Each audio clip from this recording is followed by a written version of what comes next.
Hello everyone, welcome to learning classes. Today's topic is questions on law of exponent. Law of exponents क्या होता है, उसके क्या rules होते हैं, इसको मैं आपको ऑलरेडी बता चुकी हूँ और इसकी मेरी वीडियो मेरे चैनल पर ऑलरेडी अपलोड है, जिसका लिंक आपको डिस्क्रिप्शन बॉक्स में मिल जाएगा। अगर आपने नहीं देखी होगी फ्रेंड्स तो उसमें से आप जाके चेक कर सकते हैं। ओके, आज मैं आपके लिए कुछ इंपॉर्टेंट क्वेश्चंस हैं जो लॉ ऑफ एक्सपोनेंट पे वो लेकर के आई हूँ, ठीक है, जो कि आपको हेल्प करेंगे आपके एग्जाम्स वगैरह में। ठीक है, तो पहला क्वेश्चन देखते हैं फ्रेंड्स, क्या है। बहुत इजी है बट दिखते ये क्वेश्चंस थोड़ा मुश्किल है। Okay, first one is 9 raised to the power 2 multiply 9 raised to the power 18 multiply by 9 raised to the power 10। ठीक है, तो इसका आंसर क्या होगा, आपको ये पूछा जाएगा एग्जाम में।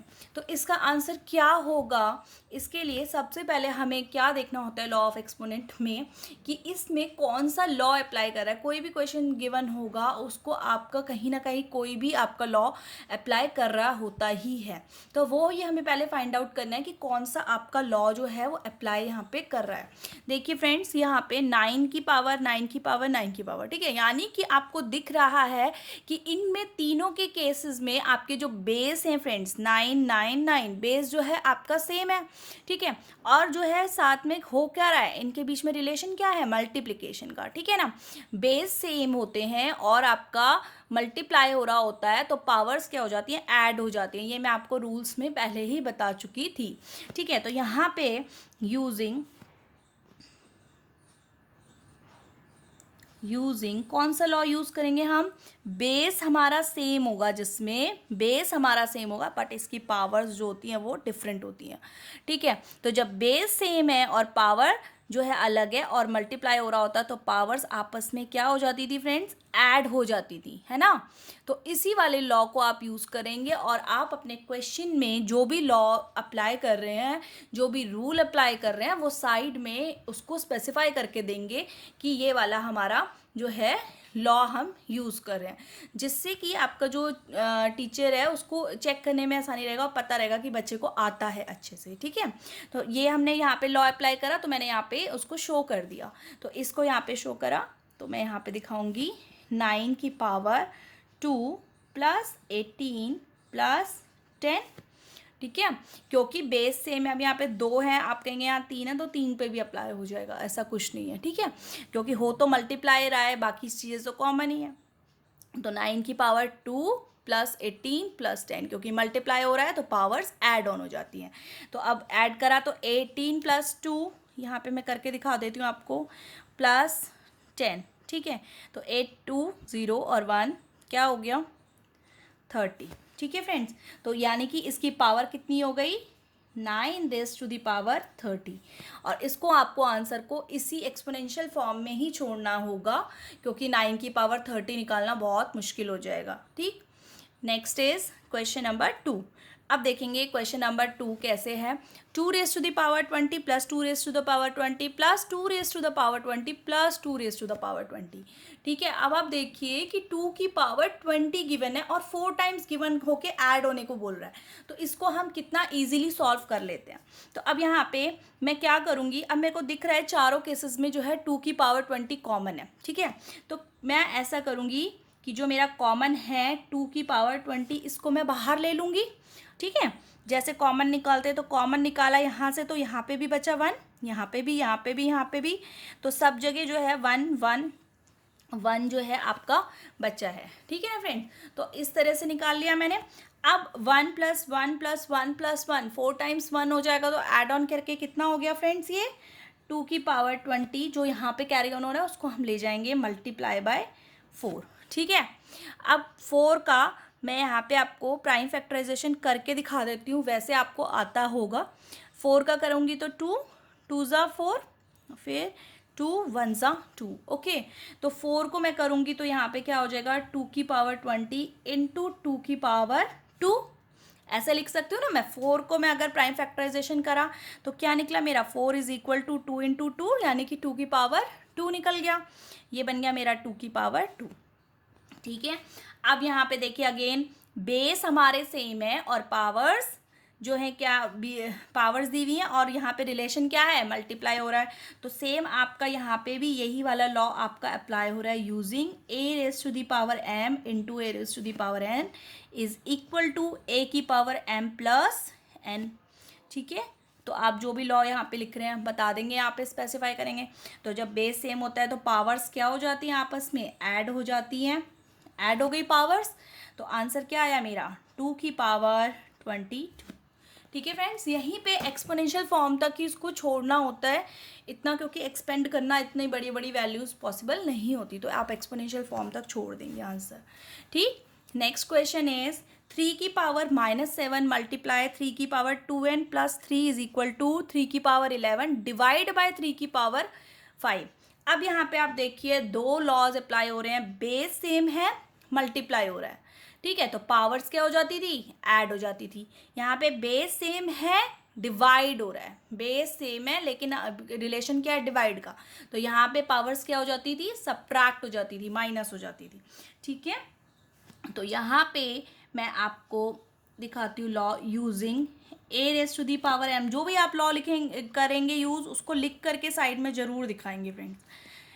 ए की power M divide by A की power N, base same power अलग, तो यहाँ पे हो जाएगा ए की पावर एम माइनस एन। ठीक है, तो ये मैं यहाँ पे दिखा दिया कि मैं इसमें कौन से लॉज जो है अप्लाई करने वाली हूँ।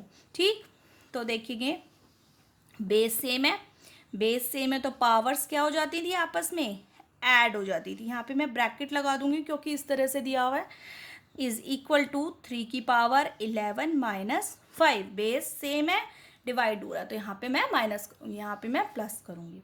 अब यहाँ पे ब्रैकेट ओपन करा मैंने तो -7 प्लस 2n प्लस 3, यहाँ पे 3 की पावर 11 माइनस 5, 11 में से 5 गया तो कितना बचता है फ्रेंड्स, 6। यहाँ पे 3 की power -7 plus 3, like terms combine हो जाती हैं और अनलाइक अलग चला जाता है, ये पता ही है हम लोगों को। ठीक है ना, तो जो लाइक टर्म्स हैं ये 7 और 3 हैं तो ये कंबाइन होंगी, तो -7 प्लस 3 प्लस माइनस माइनस, तो ये हो जाएगा आपका 2 की पावर n माइनस 4।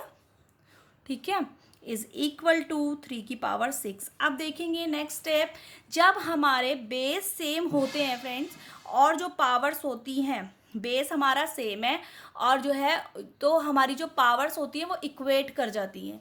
ठीक है, यानी कि बेस सेम में तो बेस को वो करके हम पावर्स इक्वेट करेंगे, that is 2n minus 4 is equal to 6, 2n minus 4 is equal to 6।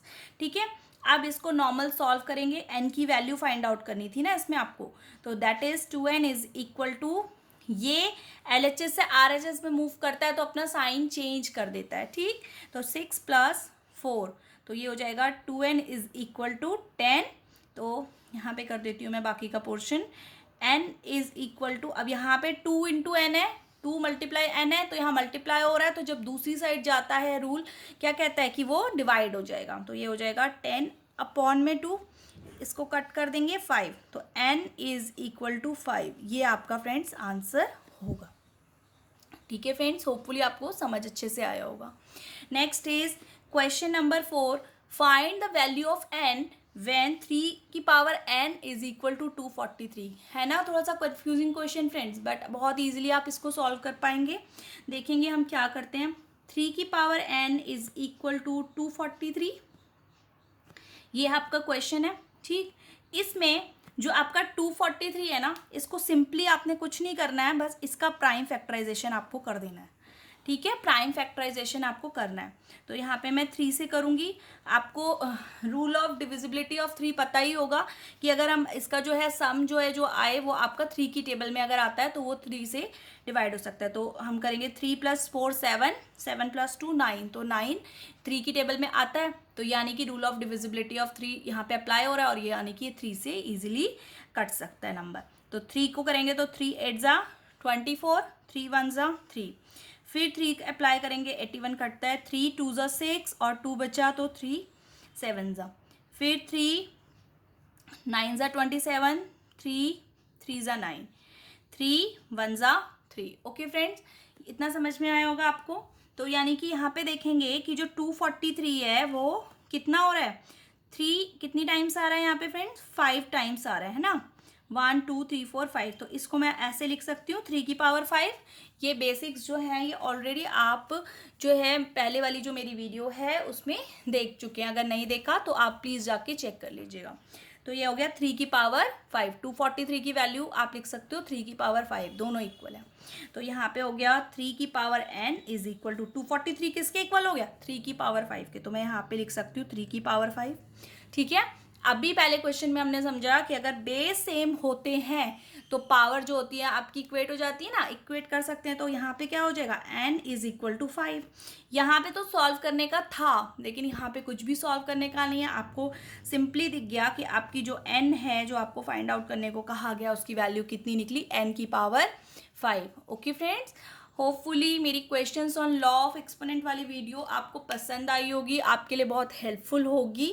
तो प्लीज़ अगर आपको वीडियो पसंद आए, क्वेश्चंस पसंद आए तो वीडियो को लाइक करें, शेयर करें और अपने फ्रेंड फैमिली के साथ मेरे चैनल लर्निंग क्लासेस को सब्सक्राइब करें। Thank you.